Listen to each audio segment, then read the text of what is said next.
Fala galerinha, bem-vindos ao Além do Direito, o canal onde você encontra as melhores dicas sobre direitos humanos e sobre direito penal. Eu sou a professora Daniele Maia e no vídeo de hoje nós vamos tratar sobre um assunto que vem incomodando a muitos dos meus alunos. Sabe aquelas denúncias oferecidas contra atos do presidente Bolsonaro no Tribunal Penal Internacional e na Corte Interamericana de Direitos Humanos, passando obviamente primeiro pela comissão? E aí, qual desses dois órgãos é o mais apto, o que com maior facilidade poderia julgar esse tipo de crime? E aí, o que vocês acham? Escreve aí nos comentários antes de ver o resto do vídeo, quem sabe você acerta. Bom, pessoal, se você ainda não é inscrito no canal e se esse conteúdo te interessa, se inscreve. Ajuda o nosso canal a crescer, indica esse vídeo para os seus amigos, comenta nos nossos vídeos. E eu acho que dessa forma o nosso canal vai crescer e eu vou assim poder produzir muito mais vídeos como esses. E no vídeo de hoje a gente vai tratar sobre dois tribunais internacionais, o Tribunal Penal Internacional e a Corte Interamericana de Direitos Humanos. Como vocês já devem saber, o presidente Bolsonaro sofreu denúncias nesses dois âmbitos. Na comissão, que é o primeiro órgão que leva possivelmente esse caso à corte, e no TPI. Em ambos os casos, sobre as atuações dentro desse panorama pandêmico, dentro das atitudes governamentais feitas durante a condução das ações sociais brasileiras no âmbito da Covid-19. Qual desses tribunais poderia, com mais competência, analisar essas denúncias e verificar se elas realmente são contrárias aos direitos humanos? Vou começar falando com vocês sobre o TPI, até porque quem não sabe, nós temos vários vídeos sobre o sistema interamericano. É um tema que quem acompanha aqui o canal já teve um contato bastante intenso com ele, então nós vamos começar pelo TPI. O Brasil ele é signatário do Estatuto de Roma, que é o estatuto que cria o TPI. Esse estatuto ele é de 98, mas ele só entrou em vigor em 2002, quando ele alcançou o quórum de 60 países para que o TPI pudesse entrar em funcionamento.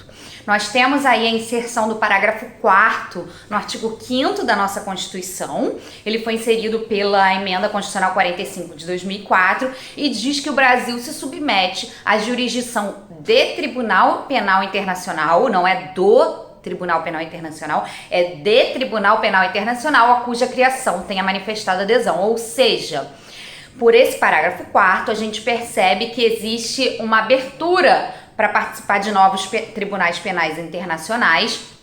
E como o Brasil manifestou adesão ao Estatuto de Roma, ele se submete à jurisdição do TPI, que foi incorporado no nosso ordenamento jurídico pelo Decreto 4.388 de 2002.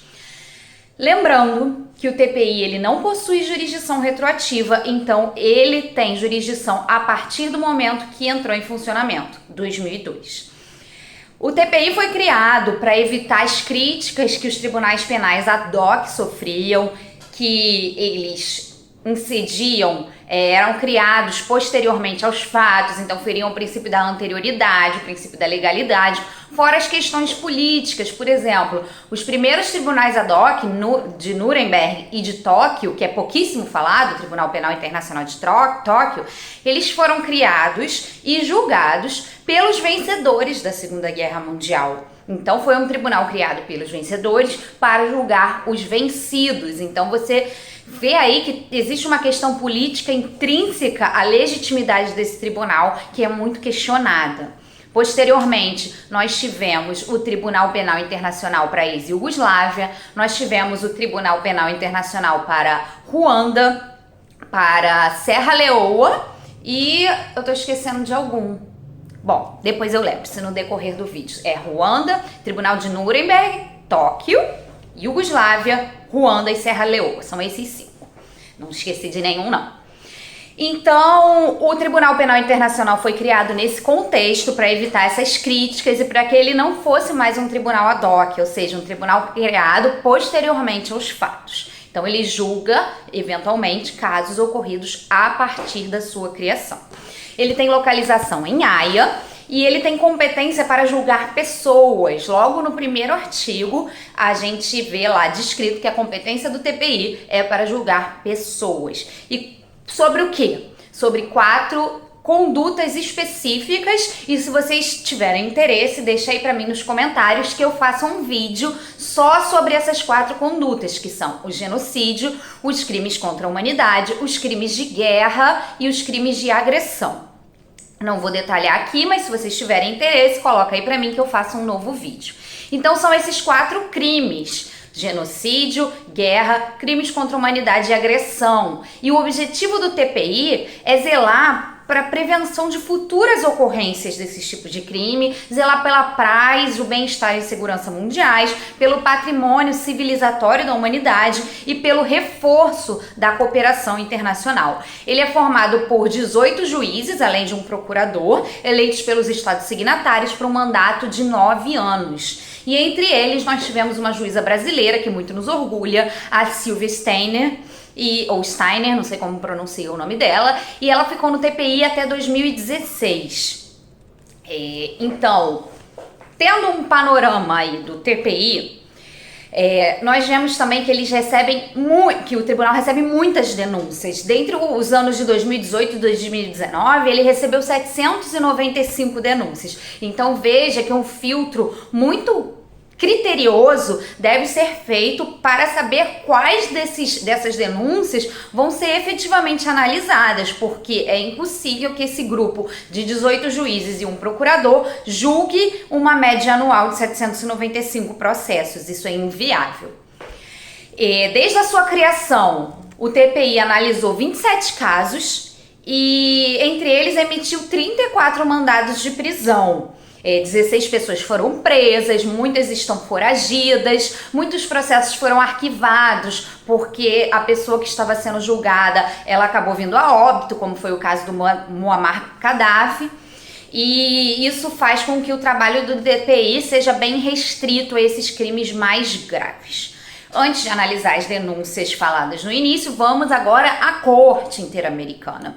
Vou ser um pouco mais breve, porque como eu falei, já tem muitos vídeos aqui no canal sobre a Corte. Ela compõe o Sistema Interamericano de Direitos Humanos, então junto da comissão, que é quem recebe essa petição, a denúncia é feita por qualquer pessoa, não precisa ser advogado, junto à Comissão Interamericana, que após passar pela análise detalhada dos procedimentos que é previsto na CAD, como análise, o primeiro relatório do artigo 50, o segundo relatório, a comissão decide por arquivar o processo, mandar esse processo para a Assembleia Geral da OEA para determinar responsabilizações políticas do Estado ou enviar esse caso para a Corte. Chegando à Corte, a comissão passa a ser um custos legis, uma espécie de Ministério Público, e a Corte analisa esse caso para eventualmente condenar o Estado. Veja que, como no TPI, o objeto, a pessoa a ser julgada é efetivamente uma pessoa, na Convenção Americana, através da Corte Interamericana, esse sistema ele julga os estados e não a pessoa. Então, veja que num comparativo entre essas denúncias, eu compartilho da opinião da jurista ex-integrante do TPI, Silvia Steiner. Por quê? Ela diz, e eu concordo, que a Corte Interamericana ela teria uma competência muito mais abrangente para julgar essas denúncias, pela simples razão dela não estar tratando especificamente do presidente da República, mas do Estado brasileiro como um todo. E veja que o TPI atua diante de crimes extremamente graves, como genocídio, crimes contra a humanidade. Não é uma atuação preventiva, é uma atuação a posteriori.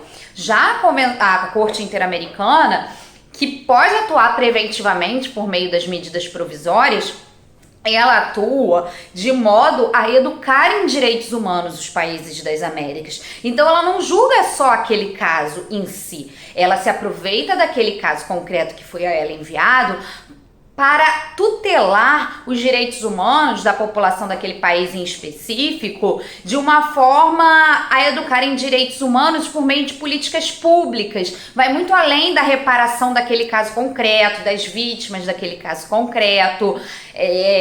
Então vejam que o objeto da corte vai muito além do objeto do TPI, no sentido de que o TPI vai condenar uma pessoa por um crime específico, dando a ela uma pena específica de prisão normalmente, mas existem outras penas dispostas lá no Estatuto de Roma.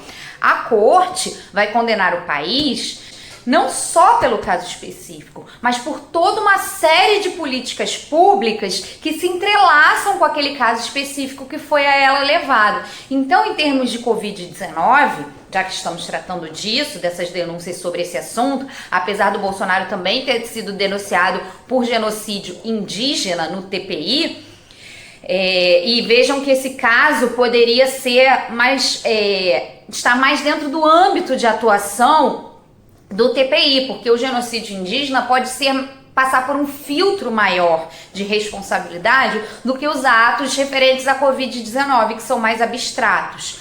Mas vejam que se esses atos referentes à Covid passarem pelo crivo da corte, diante de um caso concreto a ela denunciado, ela pode entrar no âmbito da saúde pública brasileira, como o Estado pode eventualmente melhorar nesse aspecto. A condenação pode passar por indicações e sugestões de melhora dessa política pública, como normalmente é feito nesses casos que chegam à Corte Interamericana, aos quais o Brasil já foi condenado 8 vezes.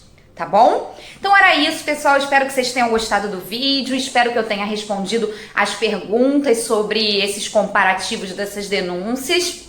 E se vocês gostaram, novamente, se inscreve no canal, curte esse vídeo e compartilha com seus amigos, tá bom?